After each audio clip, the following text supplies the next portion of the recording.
غرد يا شبل الإيمان غرد يا شبل الإيمان واصدح بالقرآن غرد يا شبل الإيمان واصدح بالقرآن فيه الحق وفيه النور وفيه اللؤلؤ والمرجان فيه الحق وفيه النور وفيه اللؤلؤ والمرجان غرد يا شبل الإيمان واصدح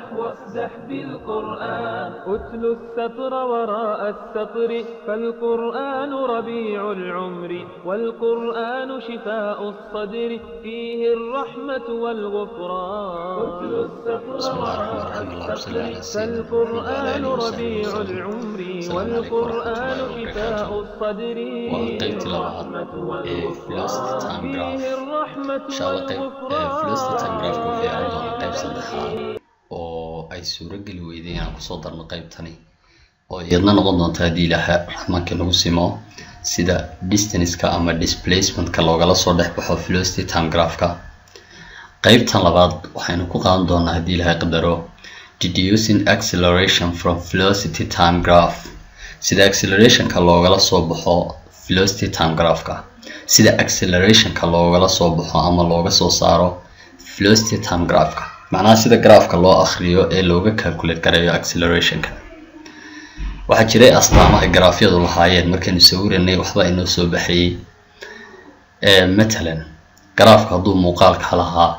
waxaynu tilmaamnay inuu ina siiyo constant acceleration, xawaare acceleration constant ah. accelerationka ayaa constant ah, macnaha weliba waa positive acceleration. okay, haddii graafkaagu saa noqdo macnaha hadduu line-ku noqdo horizontal muxuu inoo sheegayaa kow horta wuxuu inoo tilmaamayaa slope-ka line-kaasi waa zero. mar hadduu slope-ka line-kaasi zero noqday acceleration-kiina waa zero, laakiin velocity-gu waa constant, xawaaruhu waa xawaare aan isbedelaynin. that means object-ka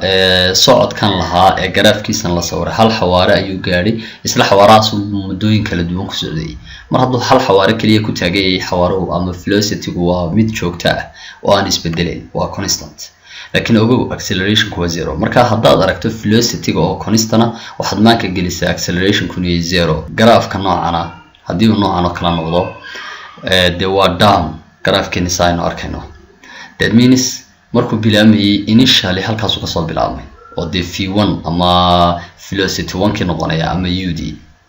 markii uu dhammaanayna halkan uu kusoo dhamaaday oo noqon karta v2. graafkaagu mar hadduu hoos isu soo bedelayo ama down isu soo bedelayo slope-kaaga horta waa negative. marka slope-ka hadduu negative noqdo macnaheedu waxay ka dhigan tahay velocity-gaagiina waa negative. macnaheedu waxay ka dhigan tahay acceleration-kiina waa negative. okay, acceleration-ku markuu negative yahay waxaa la yidhahdaa deceleration ama waxaa la yidhahdaa retardation. waa isku mid, labada magac ka tirahdaba waa negative acceleration buu ku muujinayaa.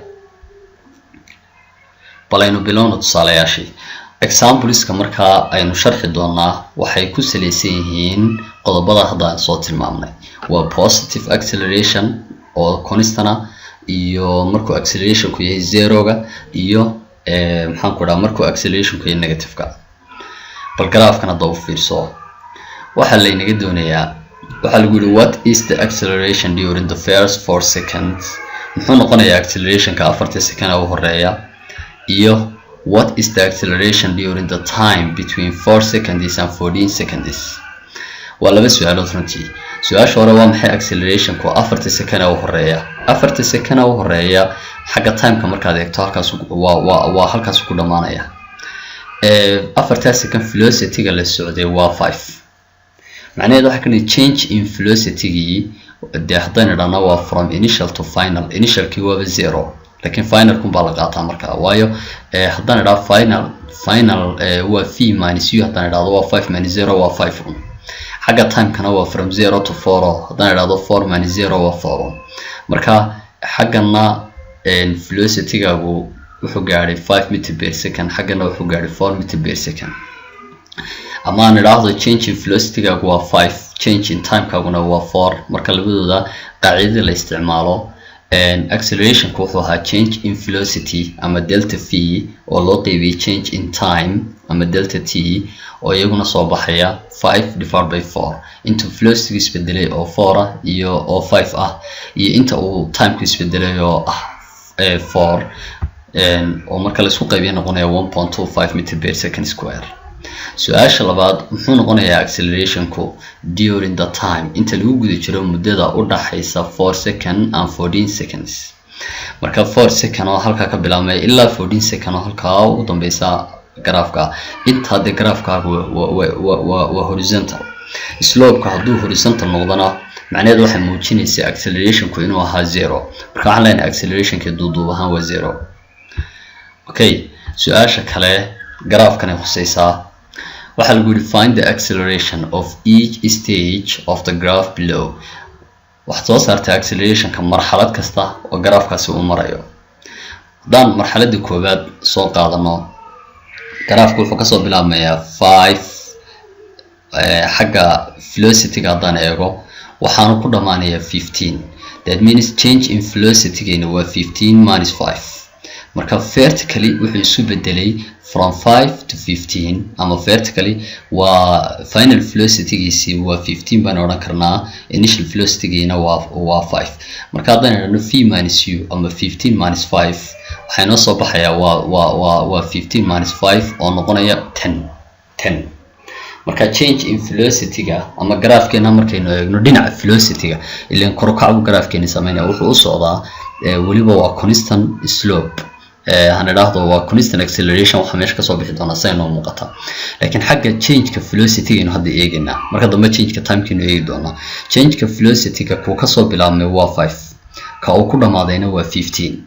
مركز كوكسب بلامه حرنا هو initial velocity كأوكل ما ذينا هو final velocity مركز final velocity مركز لقى شرا initial velocity وعشان يتوان لقى شرا شن وحينصب حيا واتن مركز change in velocity واتن حاجة time كذا يجينا intii isbedel waa from here to here. time-ka markaad ka eegso wuxuu ku beegan yahay time-ka ugu horeysa aad kala bilaabo waa 0.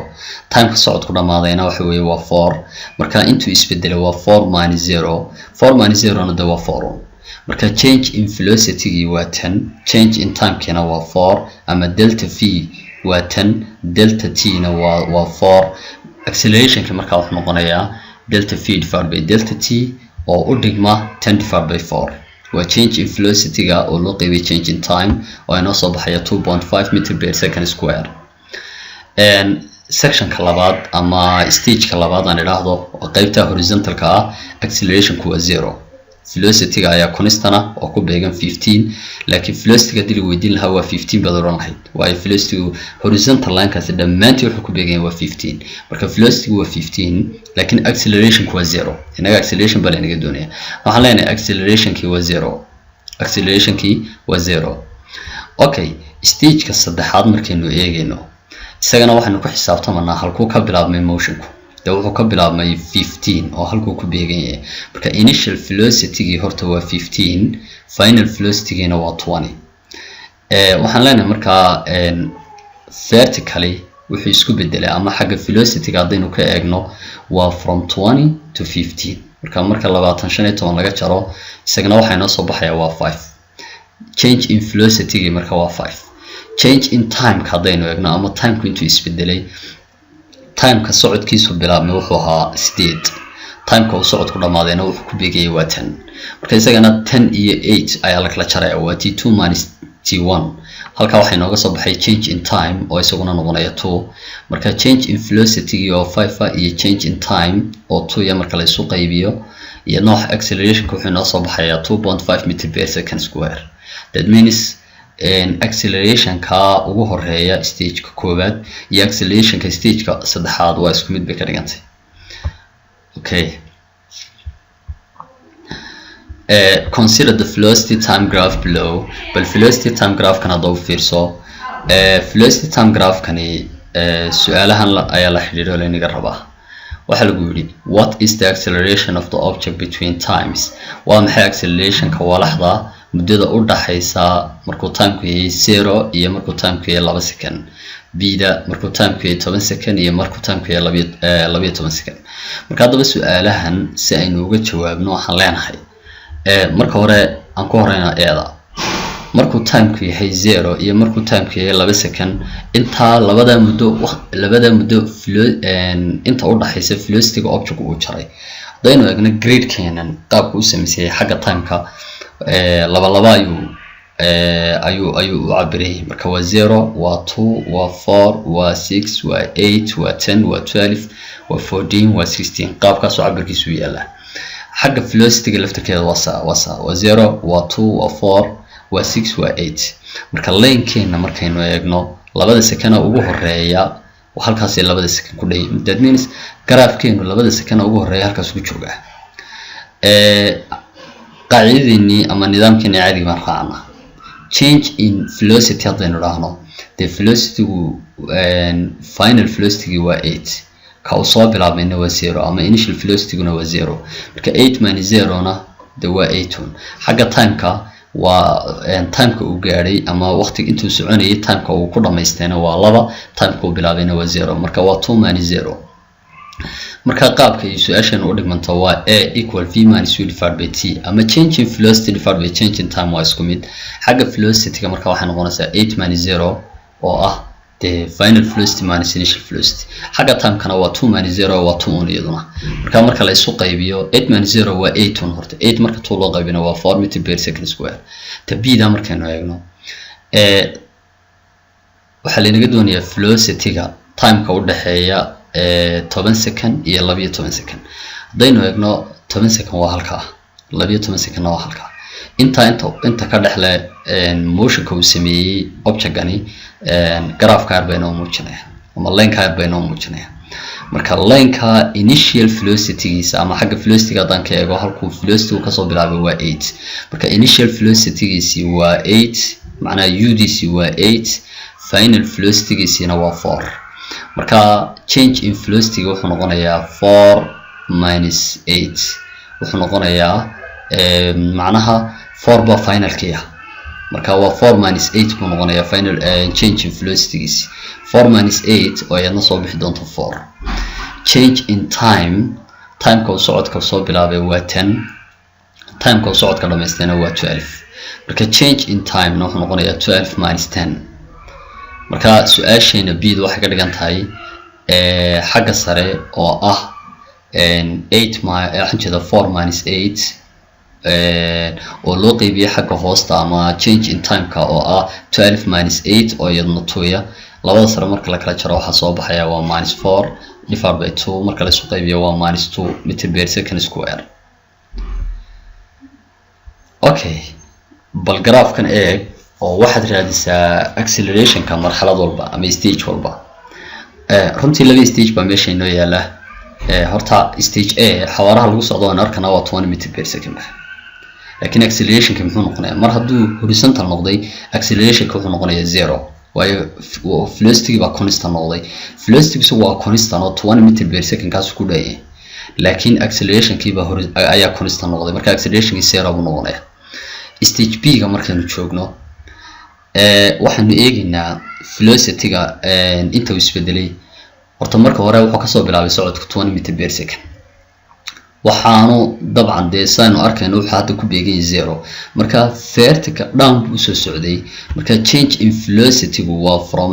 initial to final initial oo 20 iyo final oo 0 marka final hadii jeerna waxa la isticmaalaa waa v minus u marka v dina waa 0 u dina waa 20 marka waa 0 minus 20 waa minus 20 bay xaggaas noqonaysaa 0 minus 20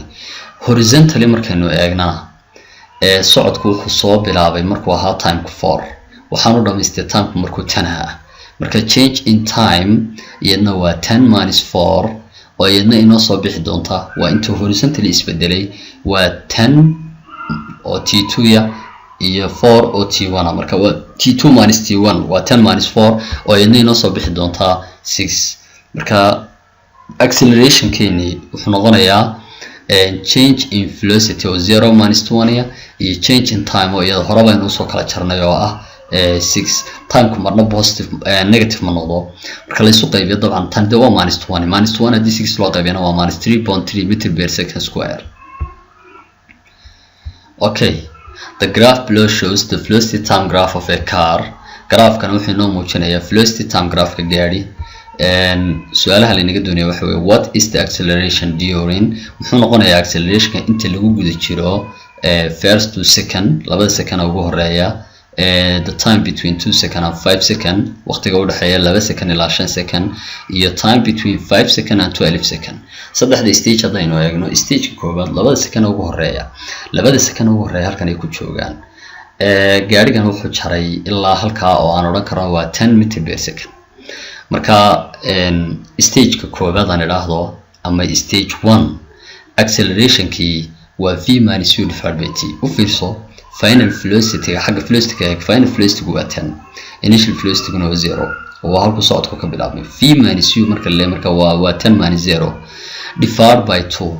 change in time kaagu ama time kaagu intuu isbedelena waa 2 marka la isu qaybiyo marka waa 5 meter per second square stage ka labaad ama time ka u dhaxeeya 2 second ilaa 5 second 2 second ilaa 5 second ta u dhaxaysa graafka horizontal buu ahaa velocity ga waa constant oo waa 10 meter per second laakiin acceleration ka waa 0 marka stage ka labaad waxaan la acceleration ku waa 0 stage ka saddexaad ama time ka u dhaxeeya 5 second ilaa 12 second hadaan idhaahdo 5 second ilaa 12 second graafku waa intan down ka ah marka waxaan eegayaa halku ka soo bilaabay socodku wuxuu soo bilaabmay initial velocity ga socodka xagga velocity ka eeg horta initial velocity ga socodku bilaabmay waa 10 final velocity ga socodku halku ku dhamaadayna waa -7.5 marka change in velocity markaan leeyahay waa final velocity oo ah -7.5 oo laga jaray initial velocity ga oo ah 10 marka v minus u waxay noqonaysaa v di waa kan oo kana final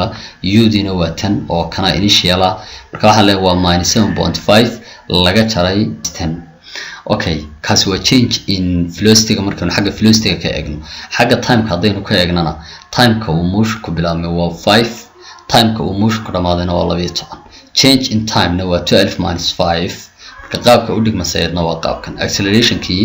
waa final velocity oo ah minus initial velocity final velocity waa -7.5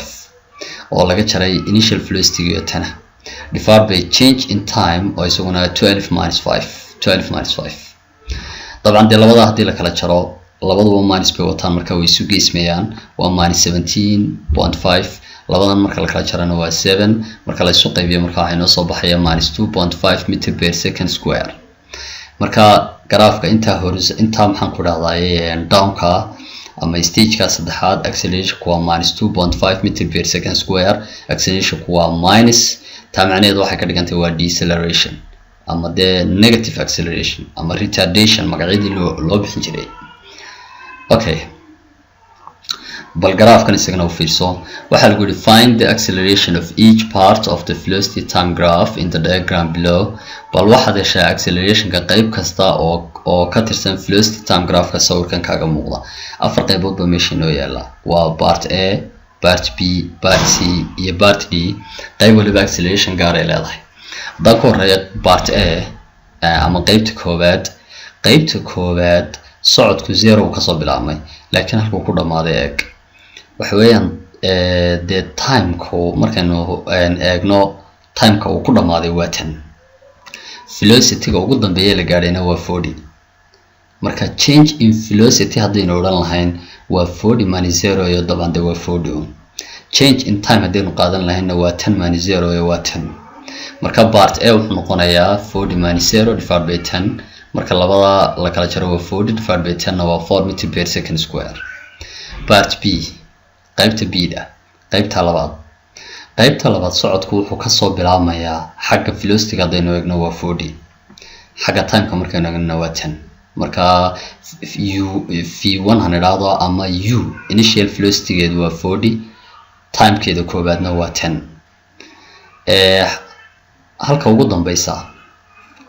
timeka velocity ugu dambeeyay ay gaadhay waa 60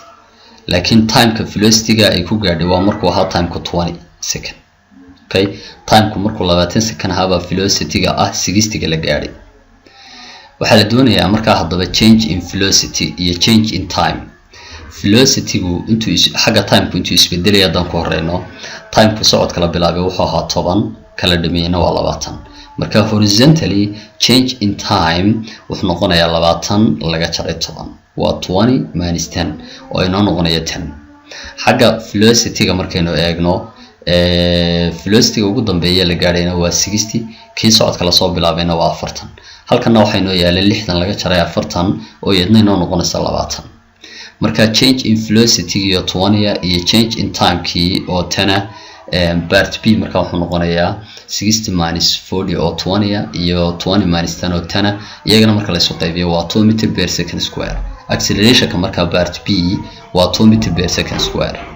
part C haddii soo qaadano ama qaybta saddexaad ee C-da iyadna socodku wuxuu bilaabmay markuu velocity-gu ahaa 60 time-kuna ahaa 20 isla markaa socodkeedu wuxuu dhamaaday qaybta markuu velocity-gu ahaa 100 time-kuna uu ahaa maxaan ku dhahdaa 25 marka qaybtan time-ku markuu 25 ahaa ayuu socodku dhamaaday velocity-ga waqtiga la gaarayna waa 100 baynu oran karnaa okay markaynu ka hadlayno marka change in velocity iyo change in time kaanu u baahanahay time-ku intuu isbedelay ama horizontally iska bedelay waa entire bu time-ku isbedelay waayo halkan socod ka soo bilaabmay waa halka falaadhu ka bilaabanto falaadhaadu halka waa time-ka ay falaadhu ka bilaabanto marka xagga time-ka laga eegayo time-ka ay ku dhamaato falaadhaaduna waa 25 marka change in time waa 25 laga jaray 20 oo change in time-kaaga marka wuxuu noqonayaa waa 5 okay vertically into motion kaagu isbedelay haddaynu eegno isagana waa intan yar oo macnaheedu falaadhaynu waxay kasoo bilaabantay waa 60 oo initial velocity uu noqonaya waxaana ku dhamaatay 100 oo final velocity uu noqonaya marka change in velocity-guna waa 100 minus 60 oo 40 soo bixi doona marka part C waxay noqonaysaa acceleration-kii waa change in velocity oo 100 minus 60 ah oo soo baxaya 40 iyo change in time ka oo 25 minus 20 isaguna soo baxaya 4 marka la isku qaybiyo waa a 40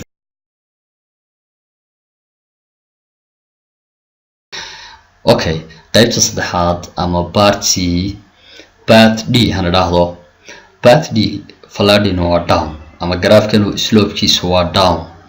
marka objectku wuxuu ku jiraa negative acceleration ama objectkan uu deceleration buu ku jiraa it's decelerating marka waxaanu leenahay waayo haddii lagu yiraahdo dee ka waran qaybahan waxaynu arkaynaa qaybaha qaar inuu motion ku kala duwan yahay kala dheeraynayo haddaad slope-ku kaliya eegto ama line-ku qaabka u yaalo ayaa ku cadaynaysa say u kala badan yihiin imka kan kor buu taagan yahay marka waa steep slope isaga ugu dheeraynaya kan waa gentle slope hoos buu soo taagan yahay waa kaasoo tuu soo baxay marka isaga ka gaabinaya kan waa steeper kan uu ka steepsan yahay uu ka dheeraynaya kan bay ka dhigantay kaana uu ka hooseeyo oo ma gaadhayo marka graafka baad ka sheegi kartaa qaab socodkooda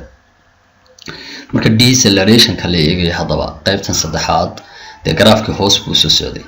marka velocity-gu hoos buu soo bedelay marka initial velocity-ga bilaabay socodku waa 100 saynu arkayno halka ka soo bilaabmay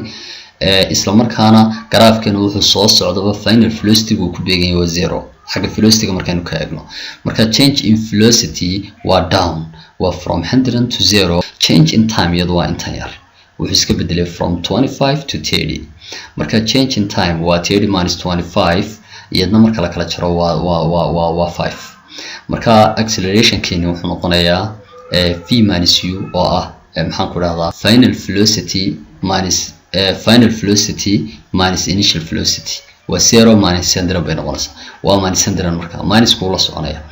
time-ku isagu mar walba positive oo waa 30 minus 25 oo isaguna 5 ah marka la isu qaybiyo waa 20 meter per second square exercise calculate the acceleration of each part on the graph qayb kasta oo ka tirsan graafka acceleration-keeda soo saarsa part A part B part C iyo part D